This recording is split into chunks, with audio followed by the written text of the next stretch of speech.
We were worried. Blake just goes, where's Ogden? He's going to miss it. No, legitimately, I was raising Cane's and they lost my order. They took me to 25 minutes. Was Raising Cane's 40?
Conference. Coach will start us off with a quick opening statement. Please raise your hands for questions. I will call on you. Coach? You know, I hope everybody had a good summer. I know that we have here at the university. Our guys have done a really good job academically. Coach Fitz and his staff have laid out a plan for us to follow, and during the summertime, our guys have really done a nice job executing it. Rachel and her staff, we've had lots of guys that really needed to change their bodies over the course of the summer, which is not unusual when you have a lot of newcomers. So guys worked really hard to do that. You know, it's fall camp. You know, I'm sitting here last night reflecting on it. You know, I don't know the exact number of how many fall camps this is for me, but I know one thing, it's for me is the most exciting part of the year. You get an opportunity to take 110 young men, and you throw in the coaching staff and everybody that's involved, and you get a chance to create a team. And, you know, nobody knows what that team's going to be. You got to create your identity. You got to come together. And there's lots of things that go into fall camp. It's one of the few times that there's not as many restrictions when it comes to the time that you can spend with your players. Just talking to, you know, our team, our coaches, you know, one thing that we really need to focus on in fall camp is just hardcore fundamentals. You know, knowing what to do, how to do it, why it's important to do it that way. I've never been around a really good football player or a great team if they didn't have toughness. Physical, mental toughness. It's something that you've got to train that way. You've got to do it. It's got to become a habit for you, and something that we really need to focus on.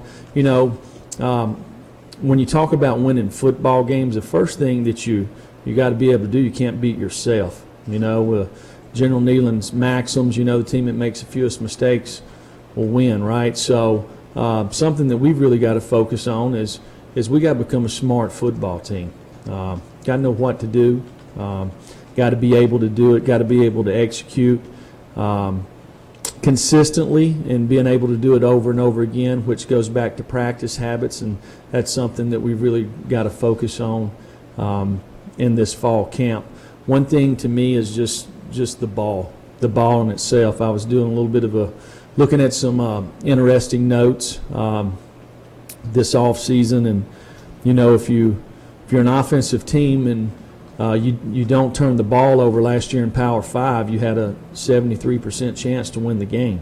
If you turn the ball over one time, it's 51% chance. So if you start putting all that together, how important is the ball in itself? So offensively being able to secure the football, defensively being able to be opportunistic, to be able to get the ball off people. So something that we really need to focus on in this camp. There's going to be lots of competition. Really, it's going to be the most competition since we've been here. We're excited about that. I think our players are excited about it. We've got to create some depth. If you look across our roster, there's lots of talented guys. Many of them have never participated in a college football game, or they've played very little. Hey, that's why they came here, for the opportunity to play for one of the best universities in all of college football and to play in one of the best leagues. So, the only way you're going to gain experience is to get out there and to play. But we've got 28 practices before we play our first game, so they're going to have lots of opportunities to learn how to play. So with that, I'll take any questions. Jeremy, did Carrot give you an indication of why he decided to transfer at this juncture? And then also, what's your assessment of the defensive line position entering preseason? There's lots of guys that go into the transfer portal, and I've been a proponent of it. It gives folks opportunity to find their way, when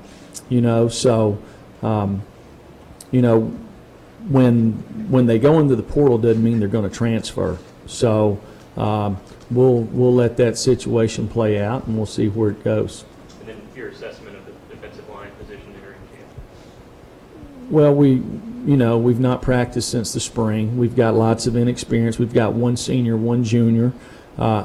We have lots of talented guys. We're bigger, we're stronger, we're faster. I think the guys have worked hard this off season. So it's a big camp to create depth in competition there moving forward. Steve and then John. You had said in Hoover that you had. Oh, I'm sorry. You had said at Hoover that you'd spent so much time last year trying to help the long-term development of the program that maybe you weren't couldn't get as close to the players as you wanted to. How have you gone about correcting that? Like, what specifically have you done, and how much of a difference can that make if you kind of know your guys a little bit better? Well, it takes time to build relationships. The first time I ever walked in this room, I didn't know any of y'all, okay? And I look around now, I know most of you by name. And lots of you have relationships with. So it takes time to be able to do that. It's no different with a football team or a player individually, right? So we've been here, just based off time, naturally. You're going to have more of a relationship. We know each other. I'm satisfied that our players know the expectations every single day. With whatever presents itself in our program, we know our guys. We know where their strengths are, where their weaknesses are, and we've been able to build on that in this off season. John and Brent. Jeremy, on Feinbaum's show, you mentioned about the team need to have confidence in the fans. What did you mean by that? No, I didn't say the team needed to have confidence in the fans. I said that our program needs to have confidence. One of the things, when you do something a bunch of times over and over again, you obviously get pretty good at it, So, whether it's you're playing right tackle and you block the same running plays, if you've been there for 3 practices as opposed to 300, you gain experience and you get pretty good at what you're trying to get done. When you get good at something, you gain confidence in it. And looking at our football team, we have lots of guys that have played a lot of football, okay? You're talking about Jawan Jennings, Marquez Callaway, Jarrett, Daniel Batuli, Daniel Taylor, Nigel Warrior. There's lots of guys that's played a lot of meaningful snaps around here, and guys who have a chance to be really good football players. And then you look at some other parts of our team, whether they've been here for a couple of years in our program and they've just now put their bodies in a position to physically be able to compete at a high level in this league, or they're a true freshman that's coming in here for the first time and going to get a chance to see what big-time college football is about. I have confidence in our football team. I have confidence in our coaches, the plan that we have, the way I've seen our guys work and in the off season to either change their bodies, do what they're supposed to in the classroom. It takes a lot to be a good football player. It takes a lot to be a good football team, and we have made a lot of progress in that in the last 6 months for this 2019 team. So when you do something over and over, John, you gain confidence, right? And you get good at something, you become confident, and that's something that we've got to do. We've got to develop more confidence as a football team and a football program. Brandon, West, and David. Coach, have you been given any kind of timetable on Solomon and Gibbs as you enter fall camp? And secondly, what's the plan for how you manage Trey Smith and what all goes as you move forward to start putting on shells and that type of thing? Well, Aubrey and D'Angelo, we probably have a really good idea about D'Angelo.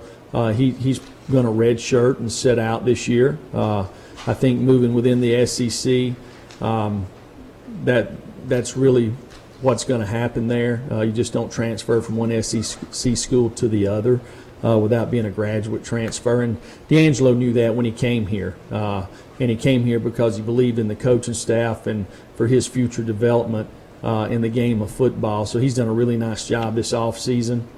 A big key for him is what side of the ball is he going to play on.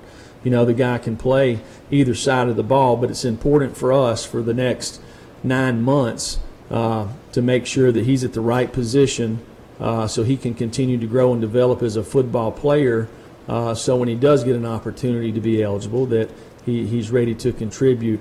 Aubrey, we've not heard anything yet, so and hey, it could be tomorrow, it could be 2 weeks from now, but whenever it happens, it'll happen. And then Trey Smith, again, Trey has expressed that he wants to play football. Our doctors have kind of collaborated with everybody across the country, a lot of specialists, to figure out a plan to enable him, to give him an opportunity to be able to do that. West. Jeremy, obviously the offensive line's been a big storyline. It's just one position group, but it's been a group that a lot of people have talked about after last season. How have those guys kind of responded mentally to last season? It's not fun to go out there and struggle and have to watch film of it. And how have those guys kind of learned from that? And can that kind of bring a group together when you go through something like that? Well, I'm excited about our 2019 offensive line. You look at these guys, and when they walk into a room, whether they've guys that have been here for a year, 2 years, 3 years, you can see how their bodies have changed in a positive way. We've got guys that have experience, that have played in a lot of games. We've got guys that, again, are new on campus, and they're looking for the opportunity to play, but we have competition in the room. We have smart guys. We have guys, to me, that demonstrated in the spring some physical toughness or some physicality. But if you look at the group altogether, they've not played a lot together. We mixed a lot of different groups this spring, but I'm excited about the group and how they're going to perform in this fall camp and moving forward. David, and Jesse, and Rob. Jeremy, as you look at forward to camp, what are some of the things you feel like this year's team is going to be able to do that last year's team wasn't able to do?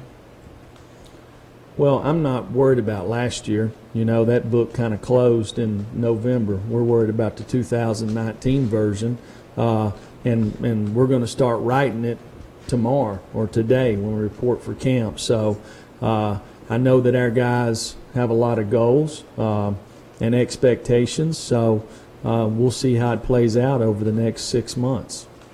Jesse and Rob. Just some final housekeeping stuff, Jeremy. Balin Buchanan was kind of limited throughout the spring. What's kind of his status as you guys enter practice starting tomorrow? Balin is he's a guy that didn't get to participate in spring, so it's been day to day, and we'll probably hold him for the first couple of weeks and see where he's at in a couple of weeks. And just as a follow-up there, with Balin not being limited, what is kind of the star position kind of look like right now? Who are some guys that you guys have kind of penciled in to maybe get some early work there the start of camp? Well, we teach everything conceptually on the defensive side of the ball, so most every one of our defensive backs could play star or they could play money, and both of those positions kind of go hand in hand. Our money positions usually when we have 6 defensive backs on the field, but Nigel Warrior worked it in the spring. So did Sean Schamberger, Theo Jackson, Cheyenne LaBruza, Tyus Fields. Bryce Thompson. All of those guys really could play it. Jalen McCullough. So we actually, when we go out there and practice, of course you guys are not out there, but we rotate guys through during practice. So the first series we might go with a group and Nigel might play star, and then the next series that he's in, he might play strong safety, and Bryce Thompson might play star. So that's how we teach our guys conceptually. And with that group, with the defensive backs, these guys have lots of ability. There's lots of experience returning, and we've made some really good additions in recruiting, and we've had some young guys that maybe didn't play a whole lot last year that have had really good off seasons. So there's lots of competition back there. Coach, after going through the spring with your 2 new coordinators, just how do you think the addition of Jim and Derek will impact how you approach things and maybe feel like you can step back and manage the whole big picture? Well, with Jim and Derek and T also, we had a really good coaching staff with the addition of these guys. A lot of people say, hey, I got the best coaching staff in the country. Well, most of the people that say it, hadn't been a part of the staffs that I've been a part of, which has been some really good ones over the years. I truly believe the men on our staff, and I told them this morning, when you talk about teaching, recruiting, relationships, character, all the intangibles that it comes to being a football coach, I truly believe that we do have the best staff in the country. John, Wilkerson, and then Austin. Coach, are you pleased with the health of your team besides Trey and Balin, and are there many that are going to be limited as practice begins? Well, when you train like we train, there's a fine line, right? So you got to push the limits and all that. So when we go into fall camp, there may be a couple of guys that may be limited for the first couple of days, just to kind of get them ready to practice. If you look, there was a study this past year in professional football. The first 5 days of I get not OTAs for them, but training camp when it comes to soft tissue injuries. With the NFL last year was the most reported injuries throughout the entire season when it comes to soft tissue. So we gave our guys a couple of days off headed into fall camp because we had a great summer conditioning and weight room program. We wanted to give a little bit of closure there. give them a few days off to be excited about fall camp. So when we hit it, we'll hit it running. But there'll probably be a few guys that might be limited to this drill or that drill, but nobody really we're holding out. Ask you questions, Austin, Corey. Coach, I know Jarrett's put on about 20 pounds this offseason. How do you feel like that helps him going into this year? And then also talk about Alante Taylor. Do you feel year two as an actual defensive back that he's kind of just playing and reacting instead of trying to overthink things? Jarrett, along with a lot of our guys, is really changed his body. I don't know if he's gained 20 pounds, but he's really changed his body for the good. And some of that's with age, but a lot of it has to do with our nutrition program, our strength and condition program, and really Jarrett's commitment to being the best that he can possibly be. So he's done a really good job this offseason from a leadership standpoint. And it starts in the weight room, right? So, again, and I'll say this, I've never been around a good player at any position that didn't have some kind of toughness, and I think we all know Jarrett's a tough guy. So I think he's poised to have a really good year. Starts with fall camp. And you're talking about Alante. This time last year, Alante, he didn't know a strong safety from a corner or cover two from cover three. So, and he played in the first game, right? So we had 28 practices to get him kind of ready to do that. Again, this is a guy that works extremely hard. He's a perfectionist. There's not many days that don't go by that I don't walk by the glass out there and he's not out here doing something on his own. So. Again, with the fact that he's played a lot of football, had a chance to participate in the entire spring, you would expect him to have a good fall camp, and I know he's looking forward to it. Coach, one thing that Jarrett and Jake Fromm said in Hoover was that with Jim Chaney, they can go into the film room, and even if they're not just watching film, like they can just chat with them about football stuff and maybe 30 minutes, an hour. Have you noticed that about Jim Chaney, and what do you think is the value of that, where guys can just feel so comfortable, just get caught in conversation for an hour or so? Well, working for Jim for the last 6 months, or working with Jim for the last 6 months, he's really easy to talk to.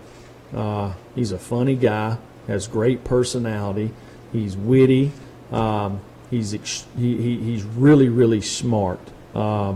So I don't doubt that at all. I've sat in his meetings with the offensive staff, with the offensive players. He captivates them. He has a really good teaching progression. He knows what he's talking about. And I believe in him. I'm sure our coaches believe in him, and our players believe in him. So he's a guy that's done it really well for a long period of time, and a guy that just seems to get better every year. Final question, Trey. Coach, Craig Fitzgerald hands off another team to you after summer workouts. Can you talk about him and the impressions he's put on you, especially over the last 2 years? First of all, Craig's a team guy, okay? He is a team guy, which is very important. A lot of guys in strength and conditioning, they think that when they max down there that, it's their game day, and it is to some extent, but Craig realizes that he's trying to develop football players, and, him along with his staff who he handpicked, have done a really nice job, not just in strength and conditioning, okay, but to me with the mindset of our team, you kind of create the identity of your team in the off season and through the strength and conditioning program. Nobody in our program spends more time with our players than our strength staff does. So he done a really nice job this off season. And he's a guy that I lean on for a lot of things. And we're excited that he's here. And he'll do a nice job with them during the fall also.